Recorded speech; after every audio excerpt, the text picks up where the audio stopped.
Bueno, Hola a todos. bienvenidos todos a esta nueva prepa del curso intensivo Racetti. Hoy estamos viendo una prepa de microbiología con nuestro preparador Cristian Guillot. Así que, Cris, cuando quieras, comienza. Ok, buenísimo. Gracias, Male. Bueno, otra vez, hola a todos. Vamos a dar una prepa de ortomixovirus y paramixovirus. Vamos a ir desglosando cada uno de los conceptos principales básicos de cada uno de estos virus. No enfocándonos ni en la práctica ni en la teoría, sino haciendo más o menos un intermedio de los dos y entendiendo, como dije antes, los conceptos principales sin enfrascarnos en los detalles de cada una de las dos ramas, práctica y teórica, y tratando de enfocarlo un poco a la parte clínica. Entonces, lo primero, vamos a empezar con ortomixovirus, que, bueno, vamos a ver básicamente influenza, ¿ok? El virus de influenza es extremadamente importante, no solo por las pandemias que hemos visto que se han generado en la historia. Este, la- Ahorita que estamos obviamente en pandemia, el virus o la pandemia de la gripe española fue por un tipo de influenza. Han habido ciertas amenazas en los últimos años, a pesar de que pasan muy por debajo de la mesa, de brotes o posibles pandemias de virus sumamente mortales, este, que son virus, o son ortomixovirus, son tipos de virus influenza, eh, y por eso es sumamente importante. Pero además de eso, es un virus que en Venezuela está todos los días del año, o todas este, sí, está en todas las estaciones del año, a diferencia de otros países que van a ver mucho en los libros que describen que, bueno, la influenza hay que vacunarse, sobre todo antes de la estación de otoño y de invierno, eh, que es cuando más hay transmisión de estos virus. Y, y bueno, en Venezuela probablemente sea durante todo el año, o eso entiendo de nuestros profesores que nos han dado, a diferencia de esa variación estacionaria que hay interaño. Y vamos a entender después al final de esta prepa por qué todos los años se da una vacuna distinta o una vacuna nueva a la influenza y todo el mundo se tiene que volver a vacunar de la influenza. En países de primer mundo probablemente, aquí probablemente nadie lo haga. ¿Cuál es la razón biológica de eso? ¿Ok? Entonces, lo primero que tenemos que entender es que es un virus, la influenza es un virus de ARN, y bueno, tiene un sentido negativo. Y eso, cuando estamos estudiando al principio, sobre todo en segundo año, no entendemos bien por qué es importante saber si el virus es de sentido negativo o sentido positivo. Luego, cuando estén en quinto año, probablemente tampoco lo entiendan bien, yo tampoco lo entiendo bien, pero si hay una asociación con bioquímica y hay una asociación importante que hay que hacer y hay que entender en relación a los virus de sentido negativo y positivo y qué significan.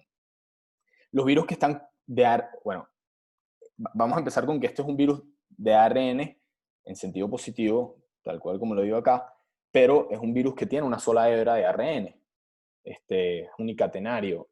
Vamos a poner acá una hebra. Entonces, vamos a modificar un poco la pantalla. Ajá. Ok. Es un virus de una sola hebra. ¿Qué significa que un virus esté en sentido negativo? Significa que la hebra que vamos a encontrar de ese virus está en sentido 3' a 5'. Y cuando en algún momento se recordarán en bioquímica que una hebra puede estar en forma 5' o 3' o 3' 5'. Un virus que está en sentido negativo va a estar siempre en sentido 3' a 5'. Y eso pone, pone una dificultad a la hora de replicar el virus, que es que si un virus penetra a una célula y el virus tiene sentido negativo, positivo, es decir, está en sentido al revés a 5', 3', ese virus apenas entra a una célula puede utilizar los ribosomas de esa célula para empezar a generar proteínas. No sé si me está entendiendo bien, igual voy a volver a tratar de repetir, pero si un virus está orientado en sentido positivo y es ARN, va a funcionar literalmente como si fuese un ARN mensajero. ese virus entra a la célula y es un ARN mensajero que está flotando, que va a utilizar los propios ribosomas de la célula para formar el complejo entre los dos ribosomas y empezar a hacer la traducción y empezar a generar proteínas. Los de sentido negativo no pueden hacer eso porque ningún ribosoma va a reconocer a la proteína en sentido, o al ARN en sentido 3', 5'. Necesita de alguna forma u otra codificar una hebra en sentido 5', 3', para poder empezar a generar proteína. Y para poder empezar a traducir a través de los ribosomas de la propia célula, porque los virus no tienen ribosomas de por sí, necesitan a los ribosomas de la célula. ¿Y cómo hace eso? Bueno, los virus que están codificados en sentido negativo son virus que están empacados con su propia ARN polimerasa. ¿Ok? Eso lo hago como un apéndice para que entiendan esta asociación importante, porque sí es importante y en algún momento se pueden cruzar o con esa pregunta, sí, bueno, o con esa pregunta en un examen o en el futuro en una rotación, etc. Es un concepto que como asocia o integra algo de bioquímica también, si no entendíamos uno, no entendemos lo otro, ¿ok? Entonces quería hacer esa aclaratoria para que un poco entendieran cómo funciona. Entonces voy a volver a poner igual acá. Vamos a poner virus de ARN en sentido positivo. Y como les digo, esto probablemente no es parte del temario como tal, pero sí es importante entenderlo para todos los virus. No, o sea, digo, no es importante nada más para los ortomixovirus y para los paramixovirus, pero es importante para todos los virus en general. Ok, entonces tenemos un virus en sentido ARN en sentido positivo, es decir, vamos a ponerlo ahí también, 5' a 3'. Vamos a mover esto para acá. Y ese virión va a poder utilizar fácilmente a los ribosomas de la célula para traducir, para hacer la traducción de ese ARN. Voy a poner esto acá. Y para generar una proteína. ¿Ok? Así sería en un virus, así sería en un virus de ARN en sentido positivo. Entonces, ¿cómo hacen el virus ARN negativo como en el virus de la influencia? ARN negativo, es decir, está orientado en sentido 3', 5', y la forma en cómo va a poder generarlo es que él va a tener que empacar consigo mismo una ARN polimerasa. Vamos a ponerlo ahí también.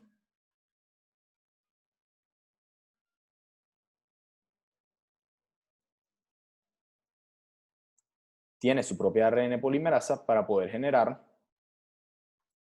o para poder hacer la transcripción a una hebra de ARN en sentido positivo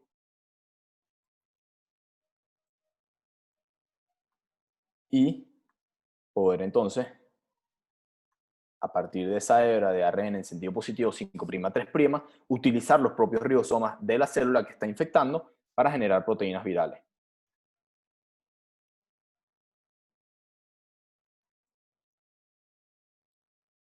¿Ok?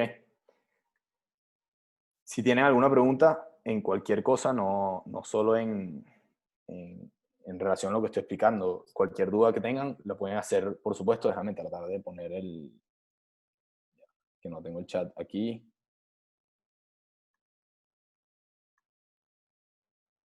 Bueno, no tengo el chat, pero supongo que si escriben saldrá por ahí alguna notificación. Ya, aquí. Ya, listo.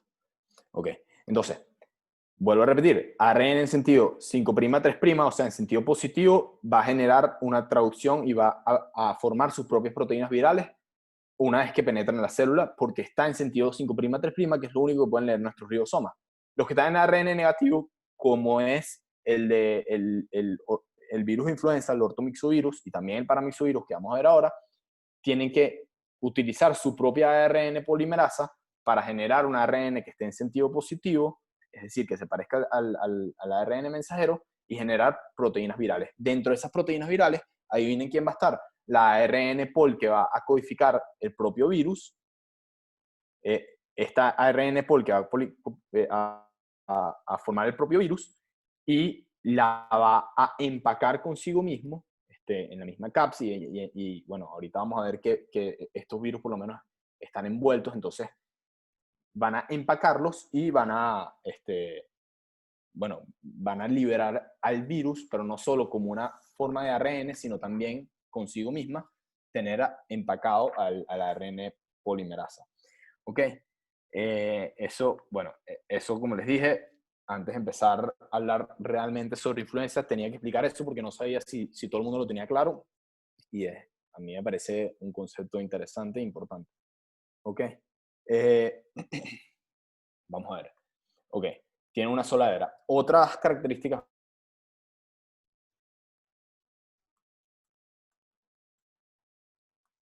Ok.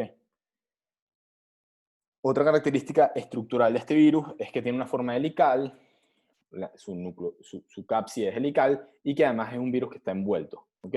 ¿Qué significa que está envuelto?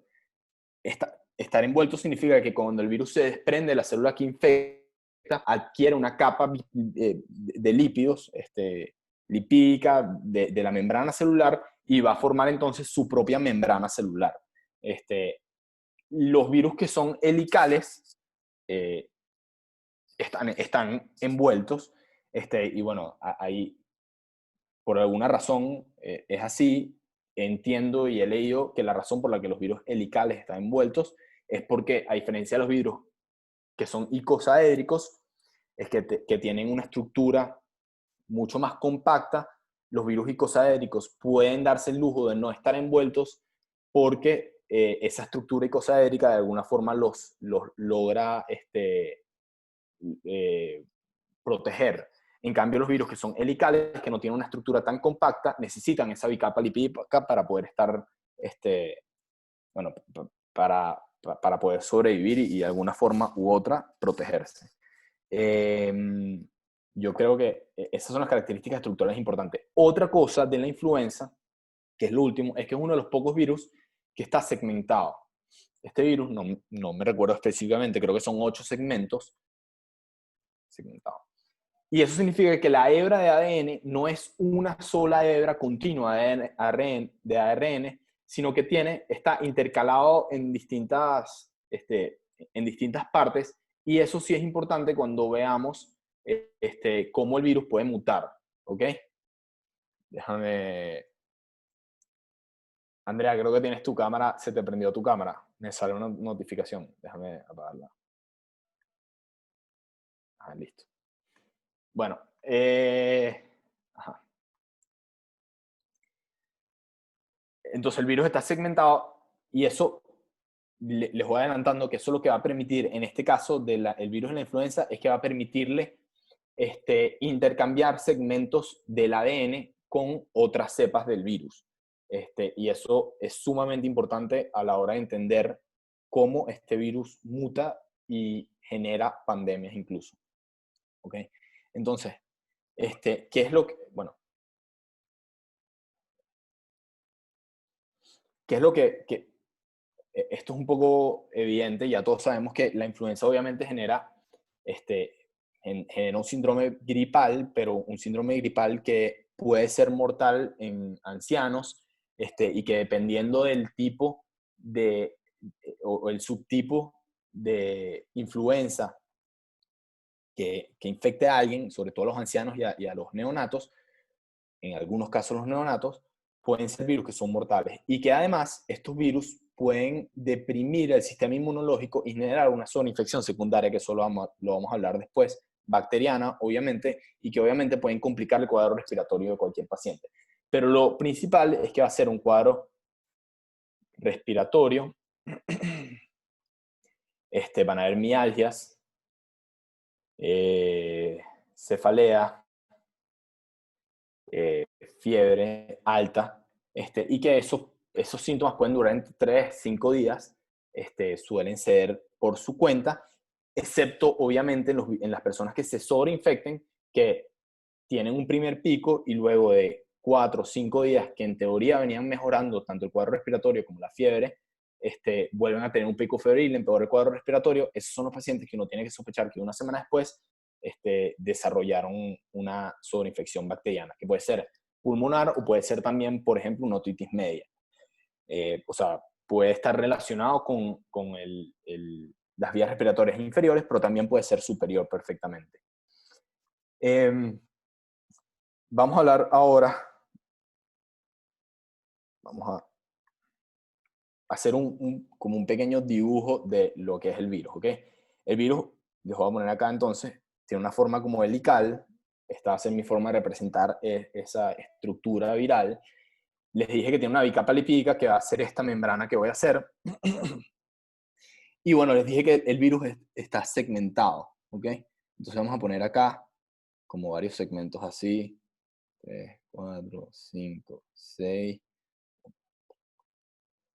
Bueno, ahí más o menos creo que son 7 segmentos específicamente que tiene. Y ahorita vamos a hablar de por qué eso es importante.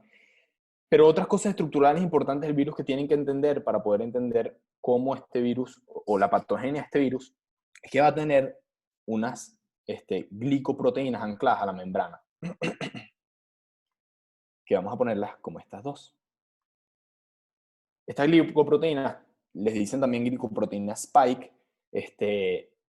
No sé cuál es la razón por la que se llaman spike, no sé si es porque forman como unas espigas en la membrana, pero como un ejemplo, el coronavirus también tiene unas proteínas que les llaman proteínas spike, que obviamente se anclan a un receptor distinto, pero en este caso esta va a ser la hemaglutinina, lo voy a poner como HA, y la neuroaminiasa. Lo voy a poner igual acá el texto de cuáles esos son.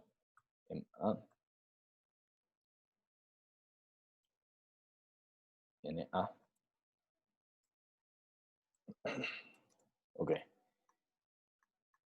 Listo. Entonces, además de eso, por dentro, esas proteínas, esas glicoproteínas, van a estar ancladas en la membrana a otra proteína que se llama la proteína M. ¿Ok?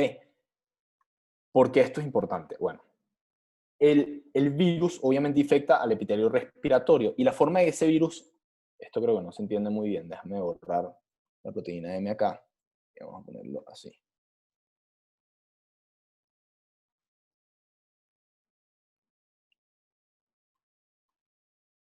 ¿Ok? Entonces, vamos otra vez. Esta es la neuraminidasa, esta es la hemaglutinina, que son dos glicoproteínas alternas que están ancladas a la membrana y que quien los va a anclar es esta proteína M. Que la proteína M, además, no solo se encarga de anclar estas dos glicoproteínas a la membrana, sino que también va a mantener el pH intracelular. Entonces, ¿qué es importante? Bueno, sí, intracelular y que va a permitir desenvolver, no, pero denudar ese virus una vez que penetra a la célula. Todas estas glicoproteínas son importantes porque son importantes, uno, en la penetración del virus a las células que quiere infectar, las células del epitelio respiratorio. La proteína M es importante para mantener el pH adecuado dentro del citoplasma y para poder, como les digo, desprender o denudar el virión, esto que es lo que quieres introducir al citoplasma. Para eso necesitas romper la membrana y eso va a estar apoyado por la glicoproteína, por la proteína M. Y la neuroaminiasa también va a funcionar en esa fusión del virus con el epitelio respiratorio. ¿Cómo funciona? Bueno, la hemaglutinina se va a unir a residuos de ácido ciálico que están en el epitelio respiratorio. Esos residuos de ácido ciálico son también glicoproteínas de la membrana del epitelio respiratorio, que la hemaglutinina tiene residuos parecidos a esos y simplemente se va a unir a ella y va a permitir entonces el anclaje al epitelio respiratorio. Entonces, vamos a poner acá hemaglutinina, unión a ácido ciálico. ¿Ok? La neuroaminiasa Entonces, una vez que la hemaglutinina se une a los residuos de ácido ciálico, habrá algún cambio conformacional que permite la penetración del virus, la fusión de la bicapa lipídica del virus con la función de la bicapa lipídica de la membrana celular del epitelio respiratorio. Eso va a permitir entonces la entrada del virus, y una vez que entra, la neuraminidasa cumple otra función importante, que es que la neuraminidasa va a romper ese residuo ácido ciálico para permitir la liberación del virus al citoplasma. Entonces, si no existiera la neuraminidasa, el virus, esto que estamos viendo acá, se quedaría anclado al epitelio respiratorio, pero en su parte interna, al citoplasma, y la neuraminidasa lo que hace es básicamente cortar, eliminar, hidrolizar esa unión entre los residuos de ácido ciálico con la hemaglutinina, permitiendo liberar el virus al medio intracelular. Y luego entonces actúa la proteína M. Ya se fusionó el virus, ya penetró el virus hacia el citoplasma, y ahorita la proteína M lo que hace es adecuar el pH intracelular para permitir la liberación del material genético al medio intracelular. Y así entonces es como se genera todo el proceso de infección al epitelio respiratorio. ¿Qué otra cosa? Vamos a poner acá neuraminidasa, corte o hidrólisis de unión entre ácido ciálico y hemaglutinina. ¿Ok?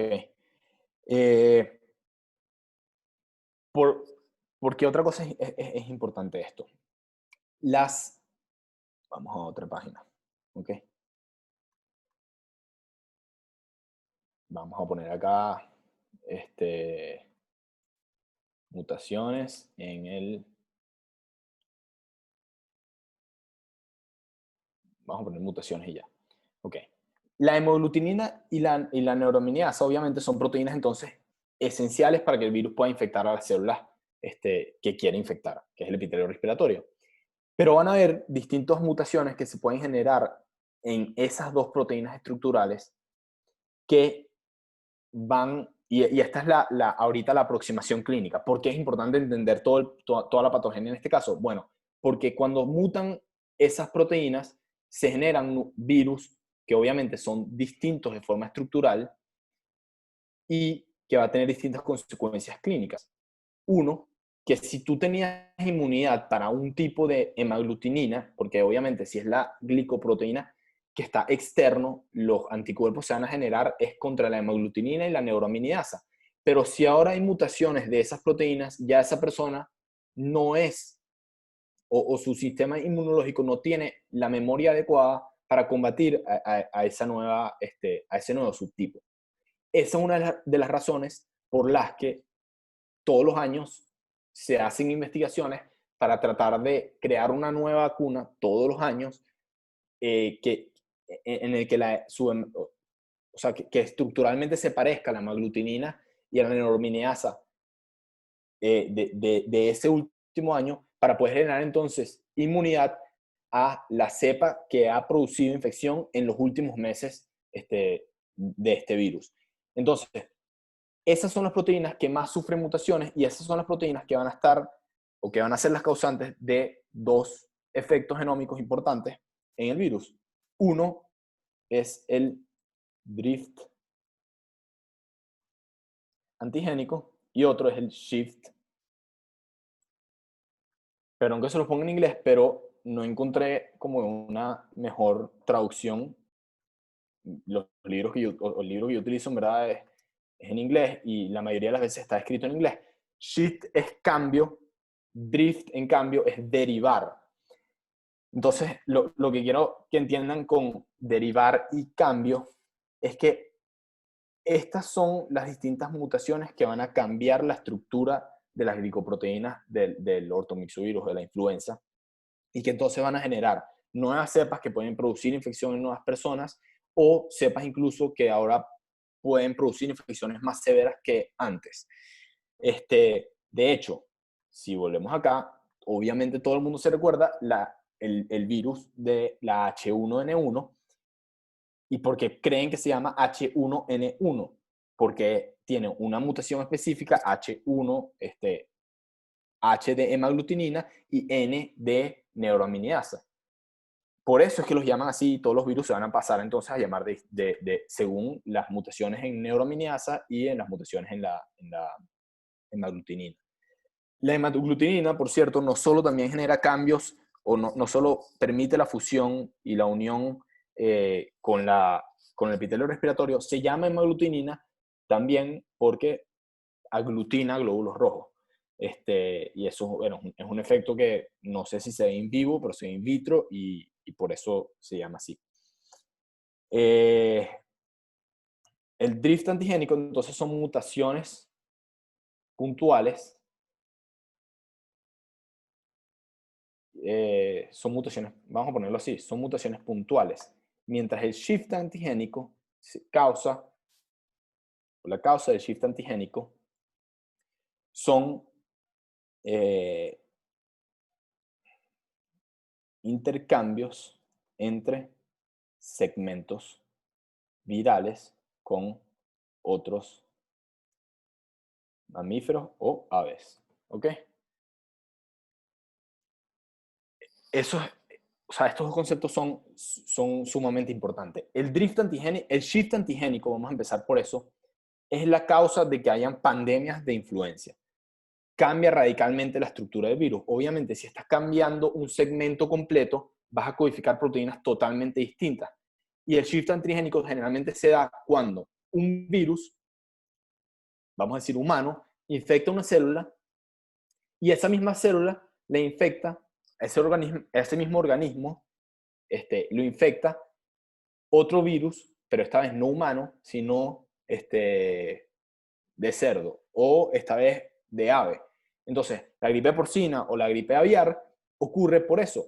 Dos mismos virus infectan a la misma célula y cuando infectan, hacen un recambio hacen un intercambio entre sus segmentos virales y ahorita vas a tener una nueva influenza que no va a ser solo humana, sino mitad humana, o va a ser humana, pero con una porción porcina.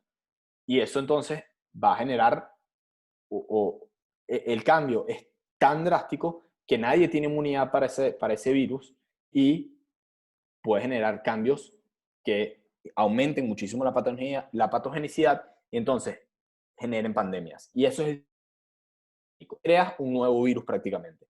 El drift, en cambio, es lo que ocurre de año a año. Hay mutaciones puntuales en la neuroaminidasa y la hemaglutinina que va a modificar el virus, pero no de forma tan radical como el shift que vemos acá. El shift antigénico, vamos a poner acá pandemias, y va a estar nada más en el subtipo A.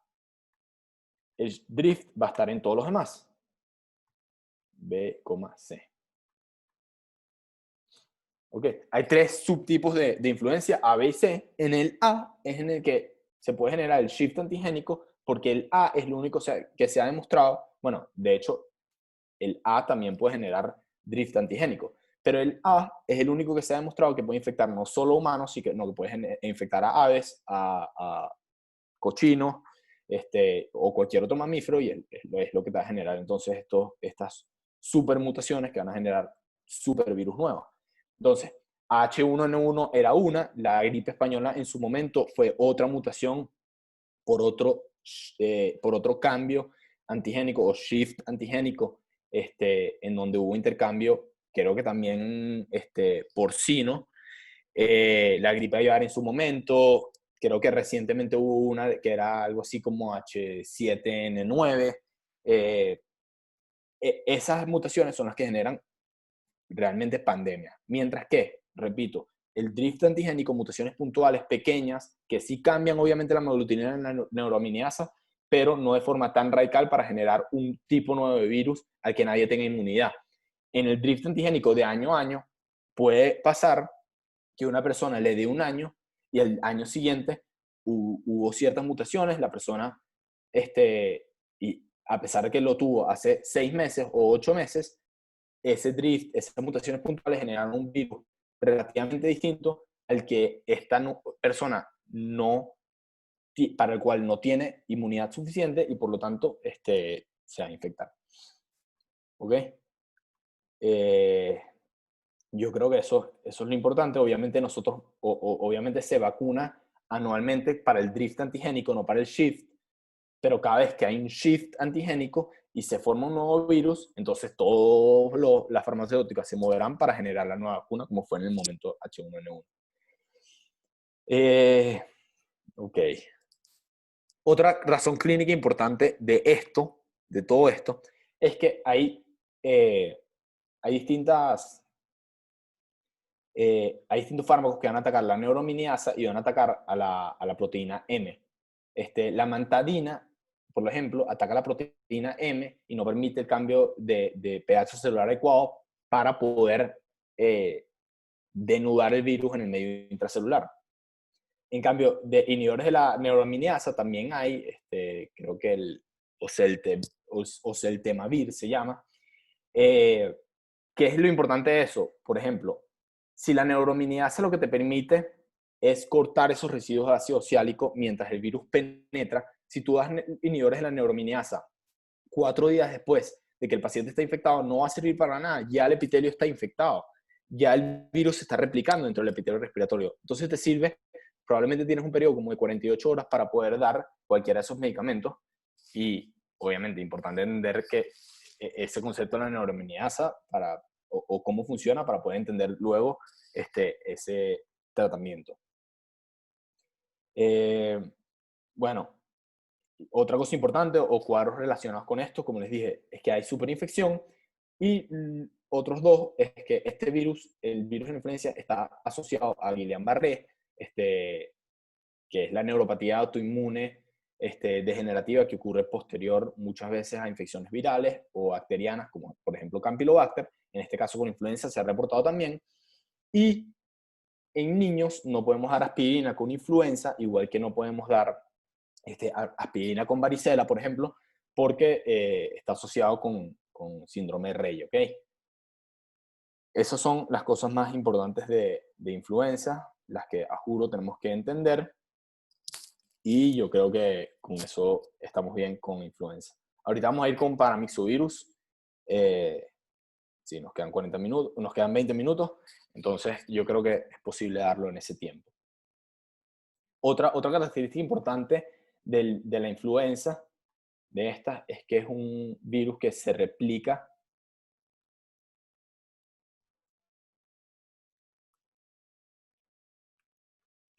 en el núcleo, y eso es muy distinto a lo que ocurre con la mayoría de los virus de ARN. Los únicos dos que se replican en el núcleo son la influenza y los retrovirus, ¿ok? El HIV se replica también dentro del núcleo. Los demás, incluyendo los paramyxovirus, se replican en el citoplasma. Y eso tiene lógica. Es ARN, lo que necesita son los ribosomas, no necesita integrarse al ADN. El único que necesita integrarse al ADN es los retrovirus, eso es obvio, necesita integrarse, necesita generar ADN a través de la transcriptasa reversa para poder integrarse. Y bueno, este virus, que la razón no la sé, pero es una característica interesante comparada a los demás, de que se replica dentro del núcleo y no en el citoplasma como los demás ARN. Ok, vamos a ir con paramyxovirus. Ok. Dentro de los paramyxovirus va a estar sarampión,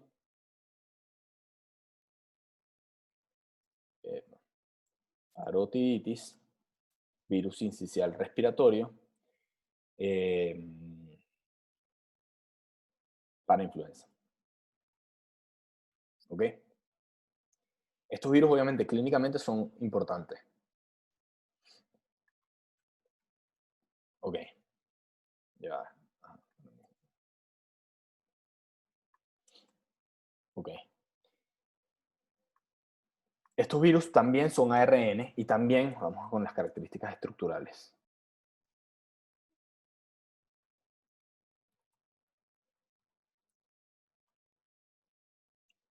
ARN, también en sentido negativo. También son virus envueltos. Replicación en el citoplasma esta vez. Y algo que hay que entender con esto es que También los paramyxovirus tienen hemaglutinina, tienen neuroaminiasa, ahorita les voy a decir cuáles tienen cuáles, porque no todos tienen todos, pero hemaglutinina y neuroaminiasa, en eso se parecen mucho al ortomyxovirus, y tienen una nueva proteína que vamos a ver que se llama la proteína de fusión, que lo que genera es fusión entre linfocitos y células blancas, que va a generar unas células características de cualquier infección por sarampión, por ejemplo. Con el primero que vamos a hablar es del sarampión.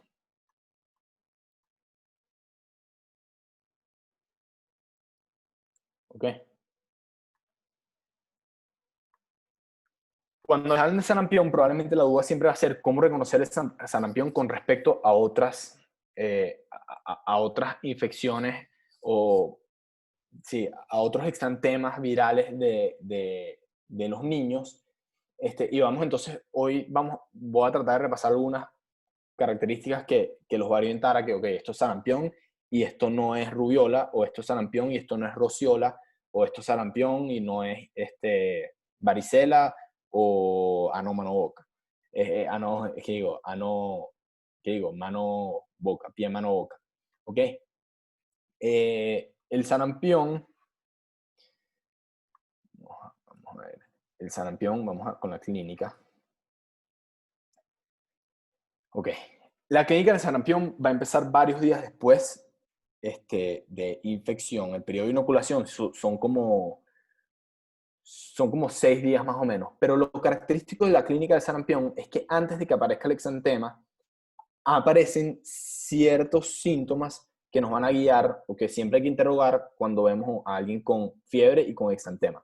Obviamente sarampión genera fiebre y exantema, todo el mundo sabe eso, pero no todo el mundo sabe reconocer que probablemente lo más importante es irnos atrás y entender qué pasó al principio, porque siempre las personas que empiezan con sarampión tienen un pródromo, o sea, síntomas que aparecen antes de que aparezcan estos síntomas principales, que son, en inglés las llaman las C, no sé si en español también, las 4C creo que son, pero son coricia,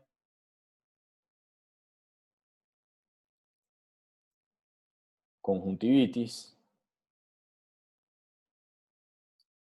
en inglés se usa la C de cough, pero acá tos. Y lo otro es Coplic, que obviamente no se escribe así, se escribe Coplic, si no me equivoco con esa última causa, se escribe con K, pero si entendemos, vamos a poner aquí las 4C, si entendemos que antes hay un pródromo de coricia, conjuntivitis, tos y manchas de Coplic, podemos obviamente hacer el diagnóstico. Hay veces incluso que lo llaman, creo que lo llaman la cara del loro sucio, porque esos niños vienen con un síndrome, primero que pareciera un síndrome gripal o un síndrome respiratorio superior, conjuntivitis, rinorrea, ocoricia, tos, y luego de que aparecen todos esos síntomas prodrómicos, después de unos 2 o 3 días, aparecen las manchas de Coplic, y después de las manchas de Coplic aparece el exantema y la fiebre. La característica de este exantema es que, igual que ocurre con la rubiola, empieza retroauricular o empieza en la cabeza y se va hacia abajo. Hay varios, pero dentro de los exantemas más importantes y que van a ver en microbiología, hay que hacer la diferencia siempre de si empieza de abajo hacia arriba o en el tronco primero y después se extiende hacia las extremidades. ¿Por qué? El sarampión y la rubiola empiezan desde abajo hacia arriba. De hecho, empiezan como retroauricular y van bajando progresivamente y se van haciendo distales. La varicela no. La varicela empieza en el tronco y se extiende a las extremidades. La rociola también empieza en el tronco y se va hacia las extremidades. El pie, mano, boca, obviamente, principalmente pies, en las palmas de los pies, palmas de las manos, que es coxsackie, digo, palmas de los pies, palmas de las manos y úlceras en la boca. Pero el exantema acá empieza en la cabeza hacia abajo, igual que en rubiola. Pero a diferencia de la rubiola, en el exantema del sarampión es confluyente, ¿ok? Confluye. El de la rubiola no. El de la rubiola son máculas separadas entre sí. Otra característica importante, si ven un exantema que empieza retroauricular o en la cabeza y se extiende luego distal, y tiene que hacer la diferencia entre si esto es rubiola o sarampión y no logran ver si confluyen o no las máculas, porque si es confluente, entonces piensan en sarampión, si no es confluente, piensan en rubiola, es que en la rubiola hay linfadenopatías, sobre todo retroauriculares, se pueden palpar, y en el sarampión suelen no haber linfadenopatías. ¿Qué otra cosa van a diferenciarlo? Bueno, que van a preguntar si existe coricia o si existió coricia, conjuntivitis, tos o si hubo manchas de Koplik. ¿Por qué lo de manchas de Koplik, a pesar de que es patognomónico, no es tan buen signo? Porque suelen desaparecer antes de que aparezca la fiebre y el rash, y la gente suele llevar a sus niños cuando ocurre la fiebre y el rash y no cuando ocurre un síndrome respiratorio superior cualquiera. Las manchas de Koplik son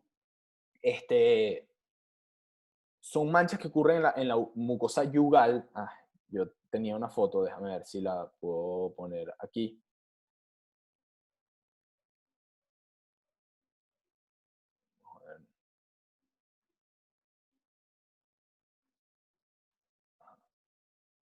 Déjame ver si lo puedo poner en la pantalla. No lo puedo poner. Bueno, pueden buscar una foto de eso, pero suelen describir las manchas de Koplik como una mancha que suele ser oscura en su centro, incluso a veces dicen que es morado, luego alrededor de eso blanco, voy a ponerle acá blanco, aquí suele ser oscuro en su centro, y por fuera suele ser eritematoso o rojizo. Y suele estar en la mucosa yugal, toda esta parte suele ser rojiza, ¿ok? Y eso suele estar en la mucosa yugal, aquí, y bueno, obviamente por dentro, y suele aparecer justo antes, suele aparecer luego de la coricia, la conjuntivitis, la tos, pero antes de que ocurra la fiebre y el exantema. ¿Por qué también es importante el sarampión? Bueno, el sarampión es importante porque puede generar, además de esto,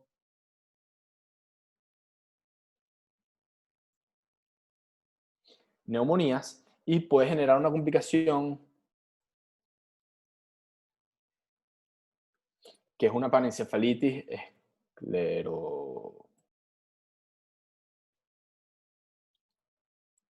que es una panencefalitis esclerosante subaguda, ¿ok? O panencefalitis, pueden recordarse siempre.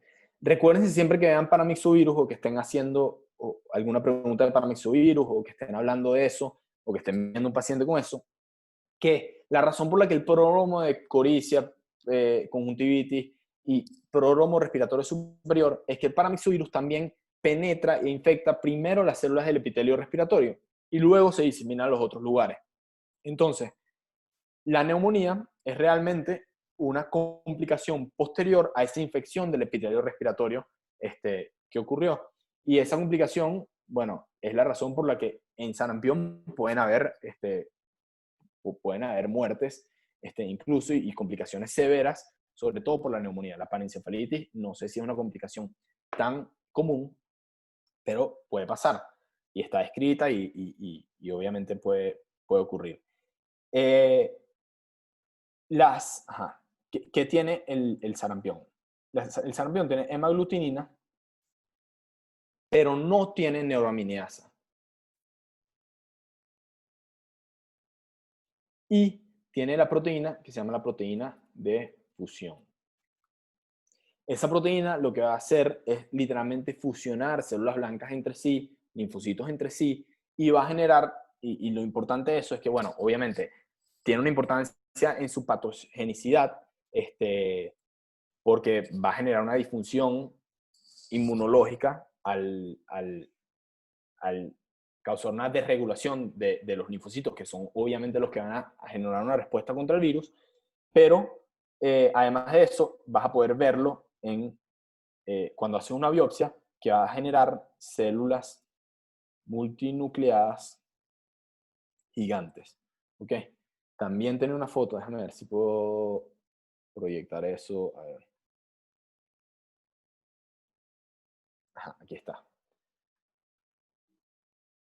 Ok, creo que ahorita estoy... Bueno, esa es la mancha de Koplik. Esas son las células multinucleadas gigantes.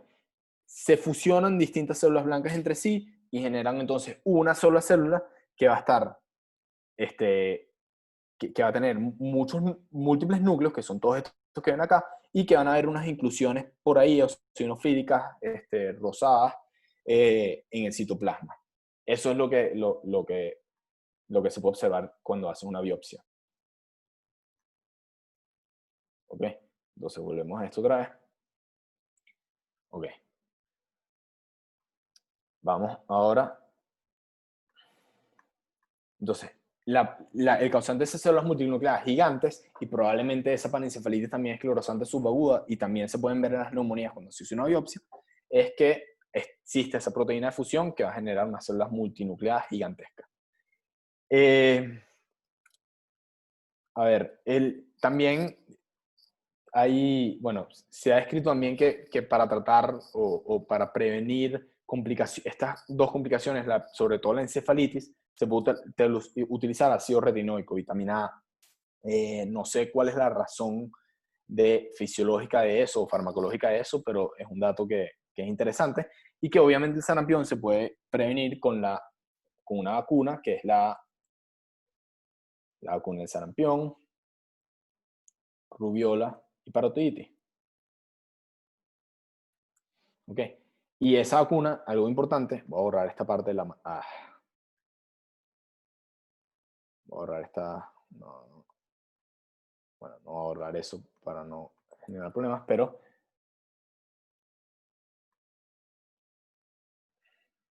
Y esa vacuna son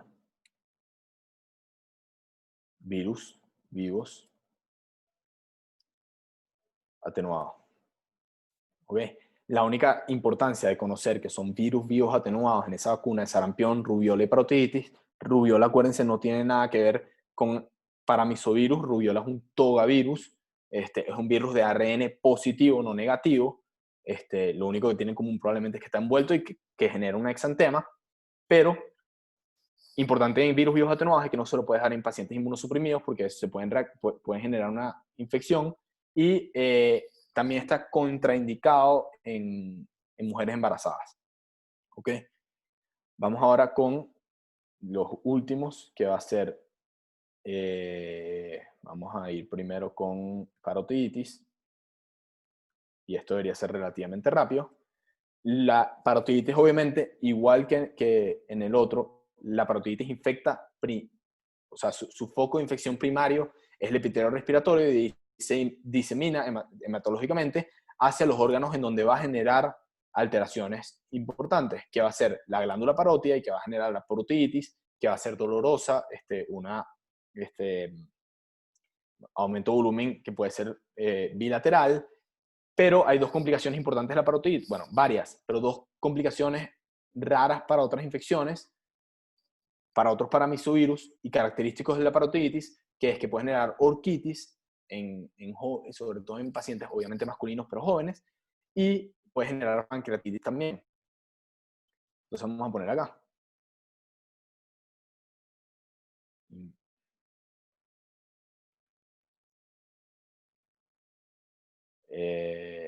Tracto respiratorio superior, pero luego inflamación inflamación de parotia, orquitis también puede generar, y puede generar pancreatitis. Una causa rara, pero está escrita de pancreatitis. Igual que hablamos en los otros, no lo voy a volver a escribir y volver a repetir para no confundirlos, pero igual que en los otros, puede también causar neumonía y puede también causar encefalitis, ¿ok? No la misma panencefalitis esclerosante subaguda, eso es característico de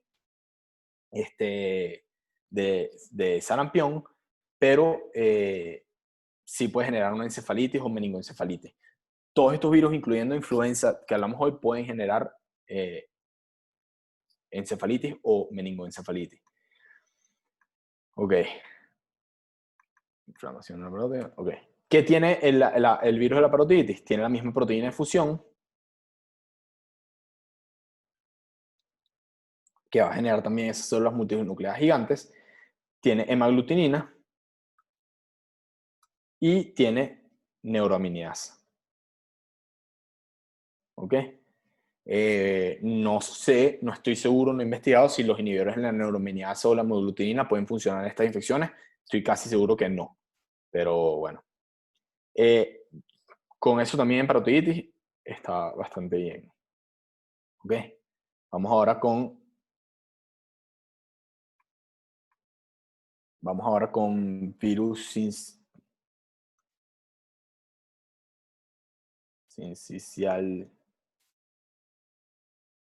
respiratorio. ¿Ok? El virus sincicial respiratorio es común, lo van a ver y se lo van a preguntar. Ya, me escribo un segundo. Ajá. El virus sincicial respiratorio se los van a preguntar, lo van a ver en clínica, es sumamente común, suele infectar a niños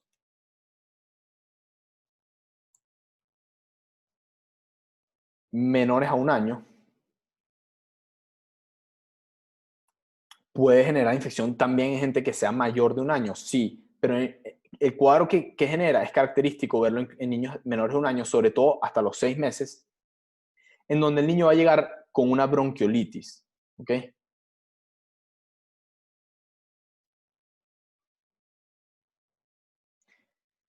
Una bronquiolitis, obviamente, es inflexión de los bronquiolos y al inflamar los bronquiolos, por ejemplo, los bronquiolos terminales, creas una resistencia que va a generar, cuando ocultas los pulmones, va a generar los mismos sonidos, y eso lo van a ver en clínica, pero los mismos sonidos, y no quiero extenderme con eso, que vas a escuchar en un paciente asmático. Entonces, el virus sincicial respiratorio va a ser un asma, pero que vas a ver en un niño menor de 1 año que no debería tener asma, y que antes de desarrollar ese asma, tuvo un cuadro respiratorio superior inespecífico, o sea, rinorrea, tuvo conjuntivitis o inyección conjuntival, tuvo cefalea, y luego de eso tiene insuficiencia respiratoria, dificultad para respirar, insuficiencia respiratoria, lo ocultas, y tiene sibilantes. Parece un asma, pero no es asma porque el niño tiene menos de 1 año y lo que tiene es un virus sincicial respiratorio, una infección. El virus sincicial respiratorio lo que tiene es la proteína de fusión como factor de virulencia. Y la otra razón clínica importante de esto, o la única conexión clínica importante, es que existen unos anticuerpos que se pueden usar para tratar el virus sincicial respiratorio en ciertos casos, sobre todo para tratar y para prevenir también, que se unen a la proteína de fusión, ¿ok? Entonces, si tú inhibes la proteína de fusión, el virus no puede penetrar adecuadamente al epitelio respiratorio y no puede generar, en teoría, o genera menos patogenicidad, y por lo tanto, en niños que tienen alto riesgo de hacer una bronquiolitis o alto riesgo de hacer una insuficiencia respiratoria, si llegaran a desarrollar una bronquiolitis por este virus, entonces les puedes dar ese anticuerpo monoclonal que es el palivizumab. También se ha utilizado un medicamento que se llama ribavirina para tratarlo. La ribavirina, bueno, eso es un inhibidor de nucleótidos que lo van a ver en algún momento en farmacología. Se utiliza más que todo para tratar hepatitis, pero se ha utilizado en algunos casos para tratamiento de virus sincicial respiratorio. ¿Ok? Y vamos con el último, que es... ¿Tiene alguna pregunta hasta ahora? Por cierto, no han hecho ninguna pregunta y comparado, por ejemplo, a fármaco. Sí, el subtipo A es el único subtipo que puede generar cambios, ese shift antigénico, ese cambio antigénico, porque es el único que se ha demostrado que puede infectar tanto humanos como animales y por lo tanto al infectar un virus humano con un virus animal, la misma célula intercambiar segmentos y generar un virus completamente nuevo que es más patógeno y al que nadie tiene inmunidad, que es lo más importante. Exacto, cualquier pregunta pueden ir haciendo el chat por cualquier momento y yo voy respondiendo. Ok, el último es el virus de la parainfluenza. Sí, el tipo B y C, hasta ahora, y lo que yo entiendo e investigado, es solo humanos, ¿ok?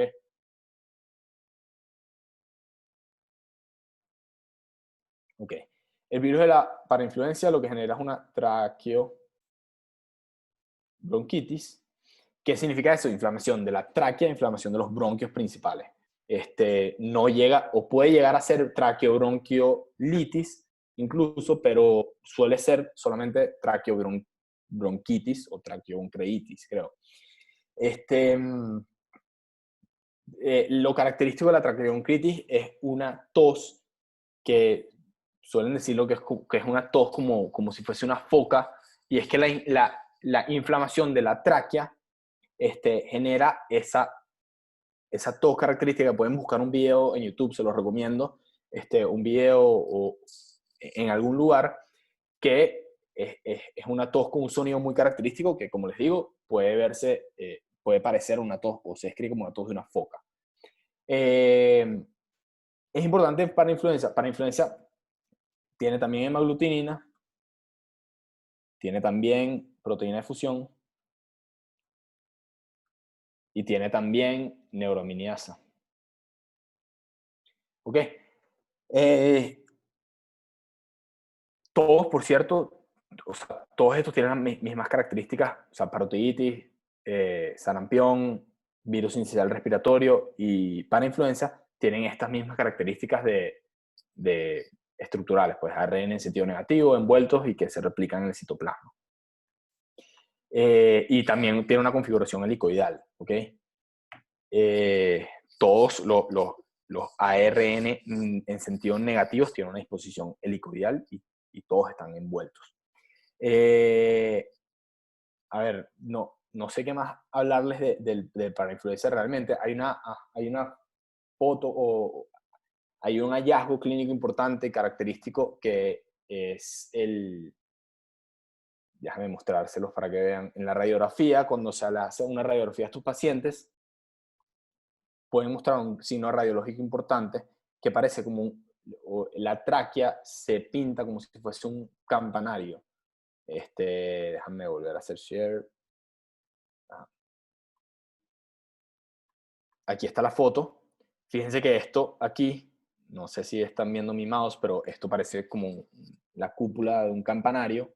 Y cuando haces una radiografía entonces antero-posterior a un paciente con esos síntomas, este signo probablemente ya hoy en día no se hacen muchas radiografías AP para ver este signo nada más, pero se puede observar esto y es culpa de la inflamación que hay a nivel de la tráquea. ¿Ok? Vamos a share. Ok. La última cosa es que, bueno, en relación a parainfluenza, sobre todo para su examen final, van a tener que diferenciar o de repente pueden tener que diferenciar entre una traqueobronquitis por una parainfluencia de una epiglotitis, por ejemplo, de quién genera la epiglotitis, a ver si alguno está seguro o si alguno se recuerda, pues.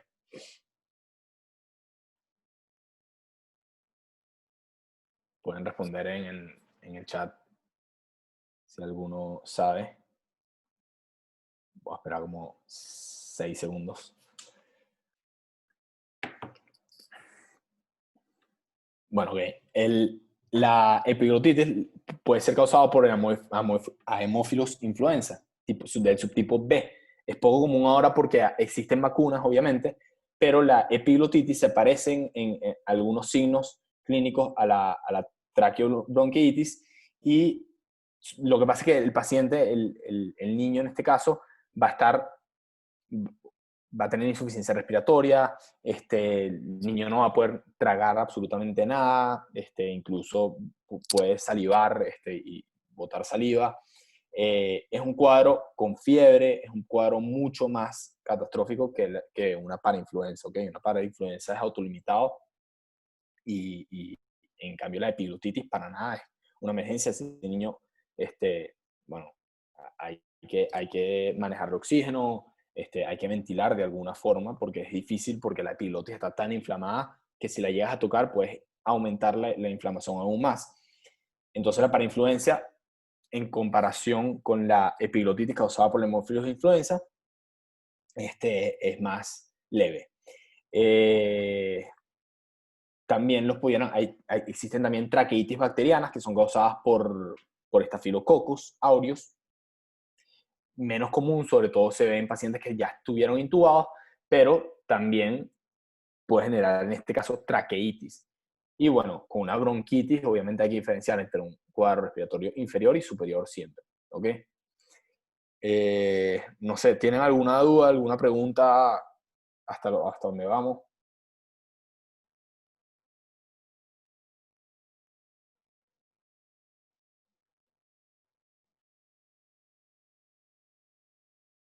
Creo que no. Bueno, entonces ya son las 7, en verdad creo que es bastante por hoy. Como les dije, la razón por la que yo no iba a dar desde el principio rubiola con esto es porque, a pesar de ser exantémica, la única semejanza real que tiene es que, bueno, es exantémica, está dentro de la misma vacuna de estos virus, o de por lo menos rubiola, sarampión y parotiditis. Y bueno, les dije que era ARN también, pero es sentido positivo, es otra familia, el tobavirus, a diferencia de estos que son por lo menos dos familias relacionadas. Ok. Si tienen alguna pregunta, obviamente el canal de prepas funciona o el Facebook, etcétera, para que hagan las preguntas que necesiten. Pueden escribir también por privado a los preparadores que necesiten, con los que necesiten hablar. Pero bueno, mil gracias por estar hoy y traten de conectarse para las próximas prepas. No sé quiénes son los próximos que van a dar, pero lo trataremos de cuadrar entre nosotros. Y bueno, saludos en verdad a todos y espero que les haya gustado la prepa. Buenísimo, gracias Cris. Dale, pues. Cualquier pregunta, como les dijo Cristian, las pueden hacer a los prepas. Ellos tienen un Instagram que es @microprepas, que según entiendo, como que les pueden hacer Sí, por ahí. exacto. Pueden ser por eso o por el grupo de Facebook que ellos tienen que... Ah, buenísimo. Perfecto. Y bueno, ¿Ok? nada, esta prepa va a estar disponible en YouTube. Ok, Así, buenísimo. nada, listo. Gracias a todos los que se Dale, pues. conectaron y nos vemos el viernes, creo. Dale.